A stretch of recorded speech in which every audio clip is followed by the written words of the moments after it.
Hello everyone and welcome back to another video. This week we're starting in Elm Beach, making our way through Cooktown and eventually hitting Townsville. We hope you enjoy.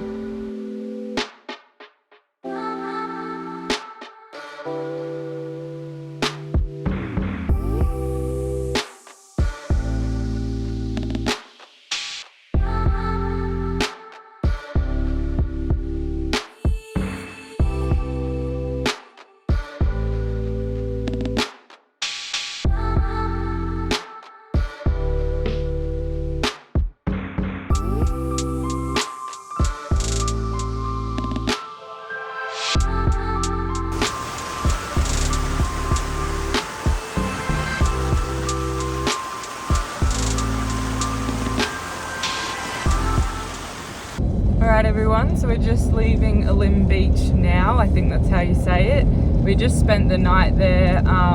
We didn't get a full waterfront view site, but it was actually pretty good where we were. It was quite protected and grassy. Yeah, grassy, big site.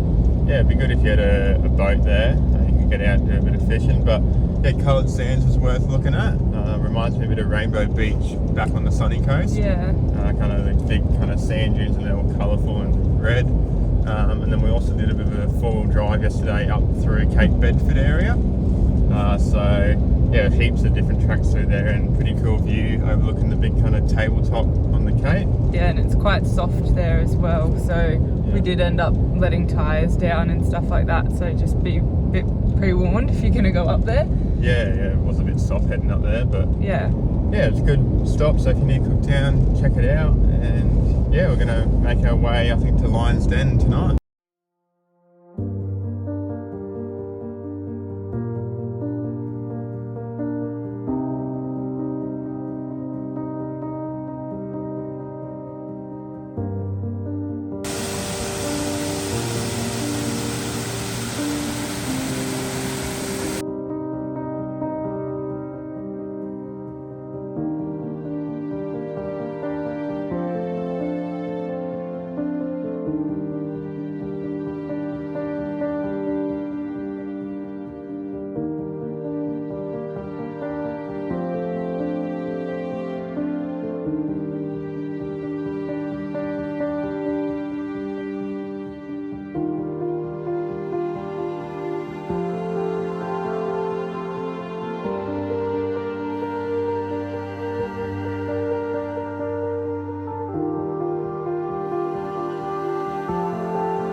Okay guys, so we finally made it to Cooktown and this place was unreal. The landscape is just so stunning and we had to go check out a few of the local lookouts, beaches and the main esplanade.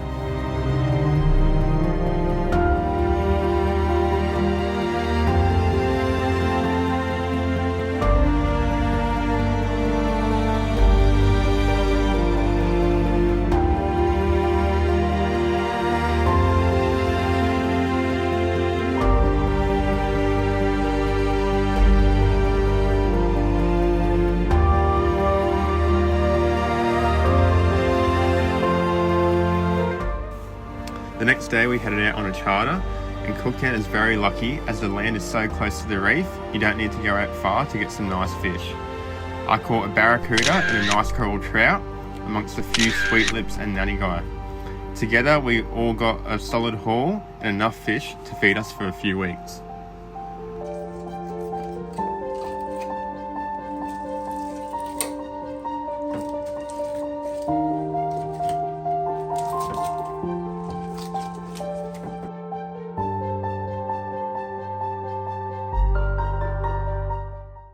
just leaving Cooktown now. So we spent the past couple of nights there. Lockie did a charter yesterday, so we stayed a bit longer than just one night. Yeah, shout out to Tom from Cooktown Barra Charters. He does the river for Barron, Jack and whatnot, and he also does the reef. It just depends on the weather when you're there, but we got to go out on the reef, which was awesome. Monique might put a few photos and videos in, but yeah, we got to catch a few good fish, which was nice, and we filleted them up, and we're going to eat them over probably the next couple of weeks. Yeah, we've got a fair bit. The freezer's full. But yeah, so we're heading back past the Lions Den Hotel now, and we're heading down and going to do the Bloomfield and Cape Tribulation track. We've been south up to Cape Trib, but we've never done kind of the Bloomfield track, so we got the van on. We've heard it's a bit steep and a bit narrow in some spots, but I think we should be alright, so see how we go.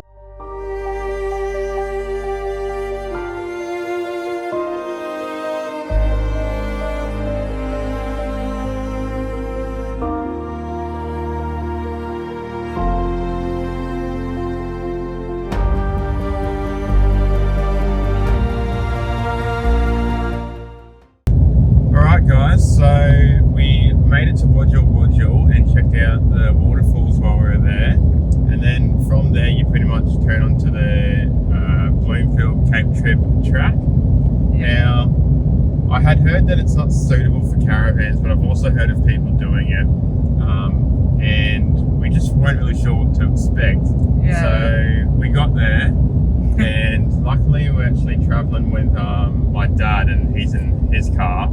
So he was in front, and yeah, let's just say the first hill was pretty steep towing. I mean, totally fine if you're just in a car and full drive especially. But he went up to the first kind of one, and he said, oh, it's steep, but you should be fine. There's bits of concrete on the tight corners. So we ended up going up to the first point, which is only halfway. We stopped there, and then he went up the second half, and he said, oh, it's all gravel and it's about the same steepness, and we went, oh, that's a bit scary. Plus we weren't sure how many more of this up and down we had to go, and I was actually more scared on the descent. Yeah, and I mean, it would have been okay if there was again a bit of slab of concrete to help us, because that did help us on the first hill. If you just slow down, you can lose your traction so easy. If you get stuck on a hill like that, and if someone else was coming the opposite way, like it was pretty tight.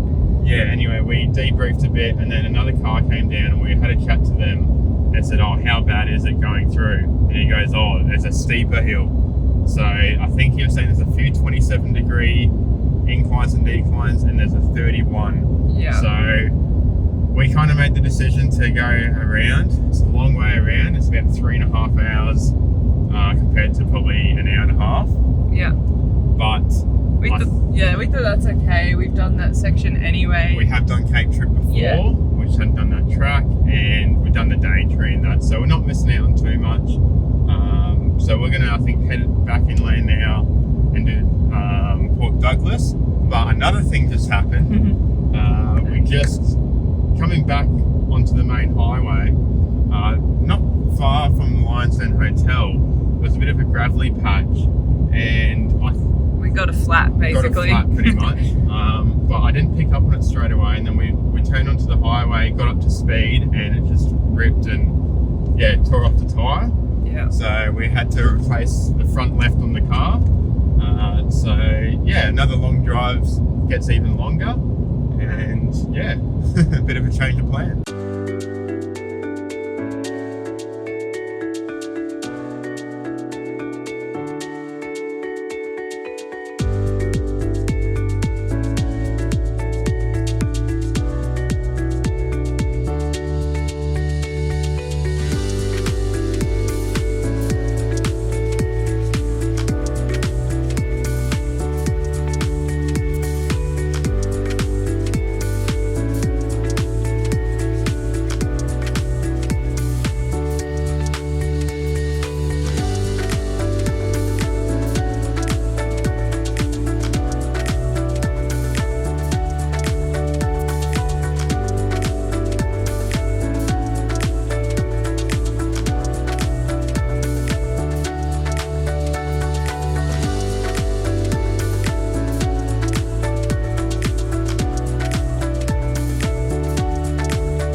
hanging around Cairns the past couple of days, so we thought we'd come up to Kuranda. I don't know how you say Yeah, it, but not too sure. we've been here last time we were up this way about 4 years ago, and yeah, we thought we'd come up. It's a Saturday morning and it's quite a nice day, so we're going to check out the markets and check out Barron Falls again, and yeah, just have a look around town.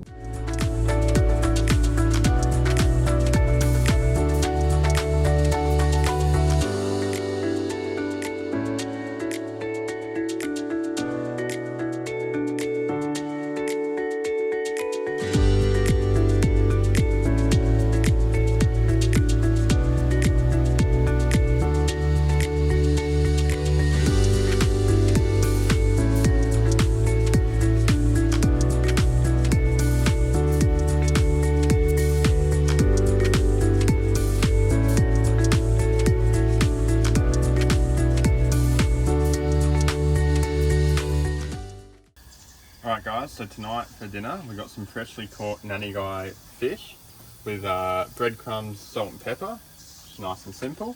And then we got some tortillas with Mexican salad kit and avocado. And yeah, it's our fresh fish tacos for tonight.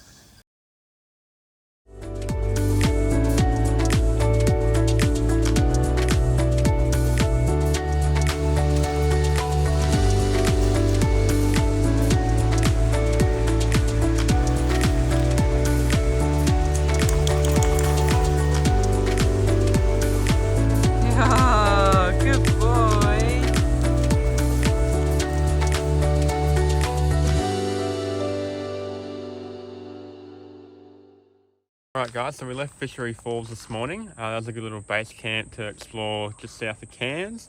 Yeah, it's really good too if you have dogs. You go right to the back and they've got that river. We spent a few days down there. That was a really good spot. Yeah, and even if you're unpowered too or don't need power, you can go camp pretty much on the creek there. Yeah. But yeah, anyway, we came down to Innisfail, and about 20 minutes south of there is Paronella Park. And we're just checked in here to the paddock, which is kind of their second, I suppose, camping area. But it's quite nice. It's got new amenities and a new camp kitchen, and the sites are pretty big. Yeah. And we're on a drive-through, so that's good. We're only here for one night. But now we're going to head over to the park and check in and get a bit of a spiel on the information about the park. And I think we also book in our night tour. So the camping, the day tour and the night tour are all included in the one price. So I think it's $57 per person. So it's about $100 to stay here for the night, Yeah. which isn't too bad if you think about everything you get. And yeah, we'll show you what we get up to.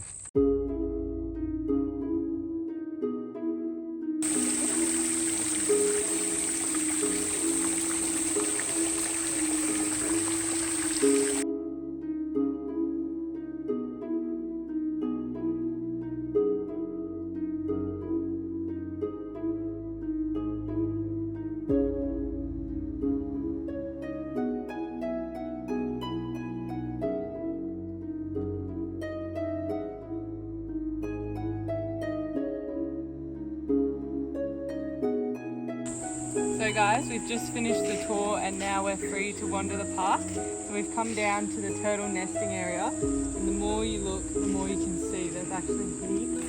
You just throw the food out. Look at him, look how big he is.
guys, so we're just leaving the Paronella Park campgrounds.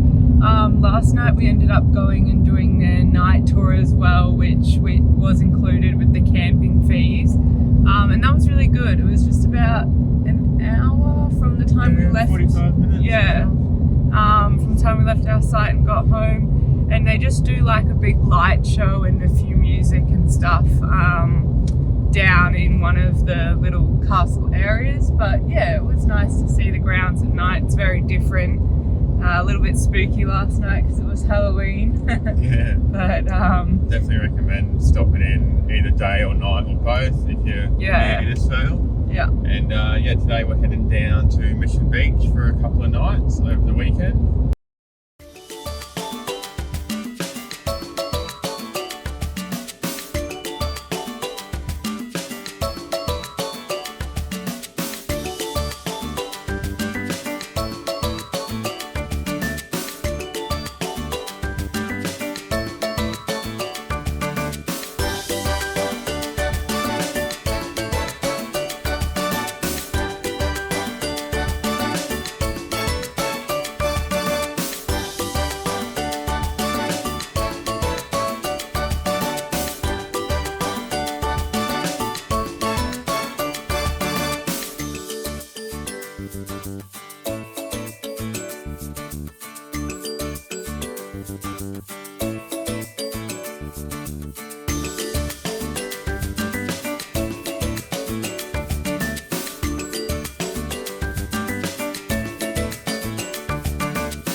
We're just down near South Mission Beach at the Kennedy walking track, and we're just on Lugger Beach, I think it's called, or Lugger Bay. Yeah. It's about 1.2k from the car park to the start of the beach, and then we walked right to the end, so nearly about 2k. You can keep going as well. There's a couple of lookouts and other beaches that keep going, but I think you can only get as far as Turtle Bay though if you're with dogs. yeah. Because then it does turn into national park. So, but it's further enough for us and the dogs. It's pretty warm this morning, so we just thought we'd take them out here. But yeah, it's a beautiful little rainforesty walk at the start along the boardwalks, and then yeah, it brings you out to the beach. So. Yeah, check it out if you're in the area. So this morning we stopped in at the markets in Mission Beach. They happen every first and third Sunday of the month, and they go from about 7 to midday. And yeah, it was medium sized and a few different stores, so worthwhile checking out. And now we're down at Garners Beach for the dogs. The lady at the caravan park recommended we come down here at low tide, as the beach is a bit more prevalent, and yeah, going to take the dogs for a walk and have a look around.